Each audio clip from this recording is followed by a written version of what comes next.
ଜଗନ୍ନାଥ ସାଙ୍ଗମାନେ ମାଇ କିଚେନ୍ ବାଇ ସୁମିତ୍ରା ଚ୍ୟାନେଲକୁ ଆପଣମାନଙ୍କୁ ବହୁତ ବହୁତ ସ୍ୱାଗତ। ଆଜି ମୁଁ ଆପଣଙ୍କ ପାଇଁ ପନିପରିବା ପିଠାର ରେସିପି ଆଣିଛି, ଯେଉଁଟାକି ବହୁତ ହି ଟେଷ୍ଟି ଆଉ ବହୁତ ଇଜି ରହିବ ସମସ୍ତଙ୍କ ପାଇଁ। ଆଉ ଏହାକୁ ସକାଳେ କିମ୍ବା ସନ୍ଧ୍ୟାରେ ବନେଇକି ଖାଇପାରିବେ, ଭାତ ସହିତ କିମ୍ବା ଖାଲିରେ ବି ଖାଇପାରିବେ। ତ ଏଇ ପିଠାଟି ନା ସମସ୍ତଙ୍କୁ ପସନ୍ଦ ଆସିବ। ଆପଣ ବନାନ୍ତୁ, କେମିତି ଲାଗିଲା ମୋତେ କମେଣ୍ଟ ମାଧ୍ୟମରେ ନିଶ୍ଚିତ ରୂପେ ଜଣାଇବେ। ଯଦି ଭିଡ଼ିଓଟି ଭଲ ଲାଗୁଛି ନିଶ୍ଚିତ ରୂପେ ଲାଇକ୍, ସେୟାର ଆଉ ସବସ୍କ୍ରାଇବ୍ କରିଦେବେ।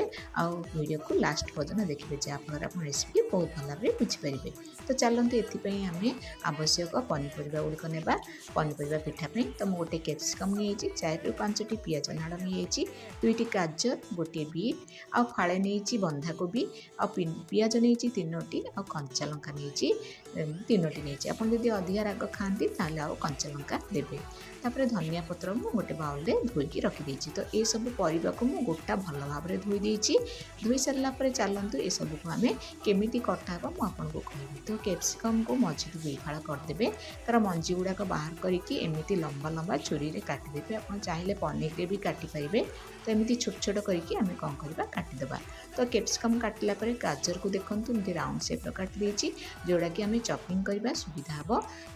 ତାପରେ ମୁଁ ବିଟ୍କୁ ମଧ୍ୟ ଏମିତି କାଟି ଦେଇଛି, ଯେଉଁଟାକି ଚପିଂ କରିବା ପାଇଁ ସୁବିଧା ହେବ। ମୁଁ ଆପଣଙ୍କୁ ଦେଖାଉଛି।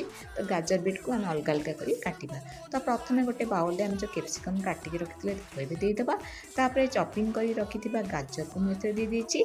ଆପଣ ଚାହିଁଲେ ପୁରା ଛୋଟ ଛୋଟ କରି ବି କାଟିପାରିବେ ଛୁରୀରେ। ତ ଚପିଂ କରିଦେଇଛି, ଯାହାଦ୍ୱାରା କି ଶୀଘ୍ର ହେଇଯିବ। ଆଉ ବିଟ୍କୁ ମଧ୍ୟ ମୁଁ ଏମିତି ଚପ୍ କରିଦେଇଛି।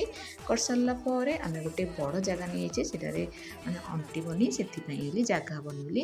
ତାପରେ ବନ୍ଧାକୋବି ଯେଉଁ ମୁଁ ନେଇଥିଲି ତାକୁ ବି ଏମିତି ଛୁରୀ ସାହାଯ୍ୟରେ ବୋର୍ଡ଼ରେ ଏମିତି ଛୋଟ ଛୋଟ କରି କାଟି ଦେଇଛି।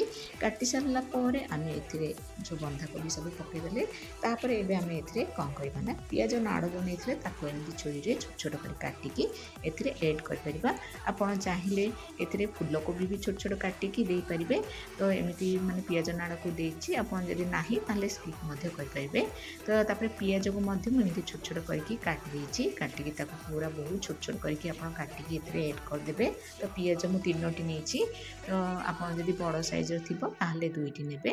ତ ପିଆଜ ପକାଇ ସାରିଲା ପରେ ଆମେ ଚାଲନ୍ତୁ ଏବେ କଞ୍ଚା ଲଙ୍କା ବି ଏଥିରେ ପକାଇଦେବା। ତ କଞ୍ଚା ଲଙ୍କା ମୁଁ 3ଟି ଦେଇଛି। ଆପଣ ଯଦି ଛୋଟ ପିଲାମାନେ ଖାଆନ୍ତି ତାହେଲେ କଞ୍ଚା ଲଙ୍କାକୁ ସ୍କିପ୍ ମଧ୍ୟ କରିପାରିବେ। ଆଉ ଯଦି ଅଧିକା ରାଗ ଖାଆନ୍ତି ତାହେଲେ ଅଧିକା କଞ୍ଚା ଲଙ୍କା ବି ପକାଇ ପାରିବେ। ତ ଧନିଆ ପତ୍ରକୁ ଦେଇଦେଇଛେ। ଚାଉଳ ଗୁଣ୍ଡ ଟିକେ କ୍ରିସ୍ପି ହେବା ପାଇଁ ମୁଁ ଚାଉଳ ଗୁଣ୍ଡ ଦେଇଦେଇଛି ଗୋଟେ ବାଉଲ୍। ଆଉ ଗୋଟେ ବାଉଲ୍ ନେଇଯାଇଛି ବେସନ। ତ ସେମ୍ କ୍ୱାଣ୍ଟିଟିର ମୁଁ ଦେଇଛି। ହଳଦୀ ଗୁଣ୍ଡ 1/2 tablespoon, Kashmir red chilli powder 1 tablespoon, ଲଙ୍କାଗୁଣ୍ଡ ରାଗ ଲଙ୍କାଗୁଣ୍ଡ 1/2 ଟେବୁଲ୍ ସ୍ପୁନ୍, ଜିରା ପାଉଡ଼ର 1/2 ଟେବୁଲ୍ ସ୍ପୁନ୍, ଧନିଆ ପାଉଡ଼ର 1 ଟେବୁଲ୍ ସ୍ପୁନ୍। ତାପରେ ଲୁଣ ଟେଷ୍ଟ ହିସାବରେ ଦେଇଦେଇଛି। ଦେଇସାରିଲା ପରେ ଆମେ ପାଣି ନ ଏଡ଼୍ କରିକି ପ୍ରଥମେ ଏହାକୁ ଚକଡ଼ିବା। ତା ପୂର୍ବରୁ ଆମେ ଦେଖନ୍ତୁ ଜୁଆଣି ବି ମୁଁ ଟିକେ ପକାଇ ଦେଇଛି, ଯାହାଦ୍ୱାରା କି ଆମର ବହୁତ ବଢ଼ିଆ ବାସ୍ନା ହେବ ଆଉ ପେଟ ବି ଫୁଲେଇବନି। ତ ଏହାକୁ ଦେଖନ୍ତୁ ପାଣି ନ ପକାଇକି ମୁଁ ଭଲ ଭାବରେ ଗୋଳେଇ ଦେଲି ହାତରେ। ତାପରେ ଗୋଟେ ଗ୍ଲାସ୍ ପାଣି ନେଇଛି, ତାକୁ ଅଳ୍ପ ଅଳ୍ପ ଦେଇକି ଆମର ମାନେ ବେଟରଟି ମାନେ ଟିକେ ପତଳା ହେଲା ପର୍ଯ୍ୟନ୍ତ ଆପଣ ପାଣି ଏଡ଼୍ କରିବେ। ତ ଦେଖନ୍ତୁ ଏମିତି ପକାଇକି ମଝିରେ ଭଲ ଭାବରେ ଆମେ କ'ଣ କରିବା ନା ଏହାକୁ ଚକଡ଼ିବା। ଚକଡ଼ି ସାରିଲା ପରେ ମୁଁ ଏଥିରେ ରାଶି ଦେଇଦେଇଛି। ରାଶି 3 ଟେବୁଲ୍ ସ୍ପୁନ୍ ଦେଇଦେଇଛି। ରାଶି ପକାଇବା ଦ୍ୱାରା ନା ବହୁତ ହି ଟେଷ୍ଟି ଲାଗିଥାଏ ଆଉ ଦେହକୁ ବି ବହୁତ ଭଲ। ତାପରେ ମୁଁ ଏଥିରେ 1 ଟେବୁଲ୍ ସ୍ପୁନ୍ ଦେଇଦେଇଛି ଆମର ଚାଟ୍ ମସଲା। ତ ଦେଇସାରିଲା ପରେ ଏହାକୁ ଭଲ ଭାବରେ ଆମେ ଗୋଳେଇଦେବା। ଗୋଳେଇଲା ପରେ ତାୱା ବସାଇଦେବା, ଗ୍ୟାସ୍ ଅନ୍ କରି ତାୱା ତାତିଲା ପରେ ତେଲ ଏଥିରେ ଦେଇଦେବା। ଦେଇକି ଏମିତି ଛୋଟ ଛୋଟ ବଲ୍ ଆକାର ନେଇକି ଏମିତି ମଝିରେ ଆମେ ଫ୍ଲାଟ୍ କରିଦେବା। କରିଦେଲା ପରେ ଆମେ କ'ଣ କରିବା, ଯେତିକି ରହୁଛି ତାୱାରେ ଆମର ସେତିକି ଆମେ ଏବେ ଦେଇଦେବା। ଦେଇସାରିଲା ପରେ ଗୋଟେ ସାଇଡ଼୍ ହେଲା ପରେ ଆର ସାଇଡ଼୍କୁ ଆମେ ଉଲ୍ଟେଇବା। ଆଉ ଗ୍ୟାସ୍ ଫ୍ଲେମ୍କୁ ଆପଣ ମିଡ଼ିୟମ୍ରୁ ହାଇ କରିକି ବସାଇବେ। ତାପରେ ଉଲ୍ଟେଇ ସାରିଲା ପରେ ଲୋରୁ ମିଡ଼ିୟମ୍ ରଖିକି ଆପଣ ବସାଇବେ, ଯାହାଦ୍ୱାରା କି ଏହା ଟିକେ ସିଝିବ। ଆଉ ଥରେ ତେଲ ଟିକେ ମୁଁ ଏଡ଼୍ କରିଦେଇଛି ଉଲ୍ଟେଇ ସାରିଲା ପରେ। ତାପରେ ଆଉ ଥରେ ପୁଣି ଉଲ୍ଟେଇ ଦେବା। ତ ଦେଖନ୍ତୁ ମୋର ତ ପନିପରିବା ପିଠା ପ୍ରସ୍ତୁତ ହୋଇଗଲା। ଏଇ ଥଣ୍ଡା ଥଣ୍ଡା ଦିନେ ଆପଣ ଏହାକୁ ବନାନ୍ତୁ ଆଉ ଖାଆନ୍ତୁ। କେମିତି ଲାଗିଲା ମୋତେ କମେଣ୍ଟ ମାଧ୍ୟମରେ ନିଶ୍ଚିତ ରୂପେ ଜଣାଇବେ।